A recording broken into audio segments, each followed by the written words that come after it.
Bom, prezados partners, é um prazer poder começar com essa nossa série de webinars, também em português agora. E a gente vai começar com um tema, um assunto bastante básico, mas é bem interessante. A gente vai falar sobre o sistema GPS. Bom, como eu mencionei antes, essa é a nossa agenda para hoje. A gente vai falar um pouco sobre as características da estrutura do sistema, sobre os dispositivos e suas configurações, e, é óbvio, a gente vai falar um pouco também sobre o Elon, nossa plataforma. Bom, ainda que o sistema mais comum seja o GPS, existem também outros sistemas de navegação. Os dois mais conhecidos são, como a gente já falou, o GPS, que é americano, que antes se chamava Navistar, e o GLONASS, que é russo.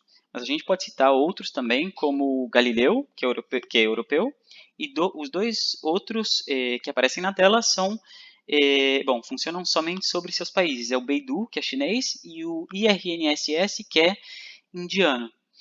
Nessa apresentação, a gente preferiu estar focados só no sistema GPS, que é o americano, que com a sua sigla significa Sistema de Posicionamento Global.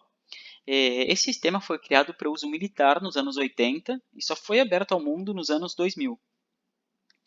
O sistema está composto basicamente por 3 itens. São eles satélites, relógios atômicos, que são muito precisos, e receptores, que são os nossos dispositivos. Bom, aproximadamente cerca de 30 satélites circulam a Terra, estão distribuídos em 6 órbitas diferentes pré-estabelecidas e distribuídos de tal maneira que desde qualquer lugar da Terra, pelo menos 3 ou 4 satélites estão visíveis aos receptores. Esses satélites constantemente emitem sinais que são captados pelos receptores, e esses sinais indicam a posição exata do satélite e a hora em que o sinal foi gerado. Então, quanto mais satélites estão no nosso campo de visão, maior vai ser a precisão. A partir daí, com base na informação que é captada pelos receptores, esses dispositivos utilizam um método matemático que é chamado de trilateração para deduzir a posição em que ele se encontra. Então, a gente pode ver um exemplo mais prático. Então, por exemplo, imagina que um receptor, um dispositivo, uma unidade nossa, obtém informação de 3 satélites.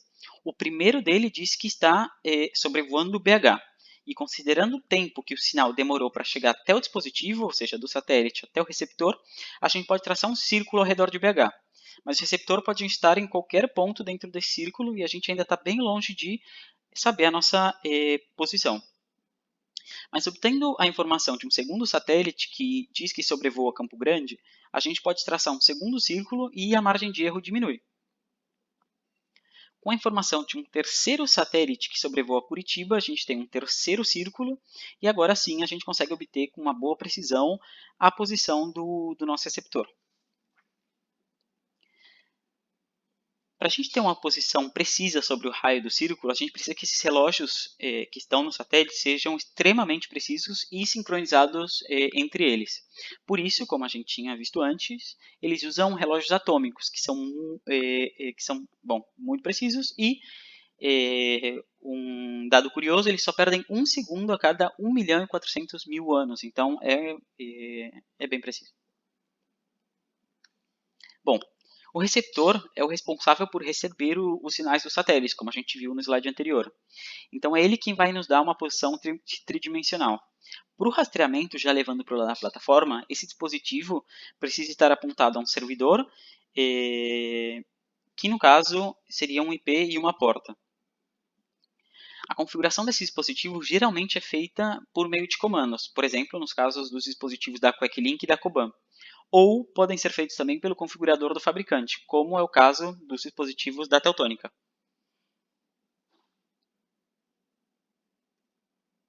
Bom, no Elon a gente chama todos esses dispositivos registrados de unidades. Então, no painel Unidades, a gente pode fazer o registro, indicando qual é o tipo de dispositivo que a gente está usando.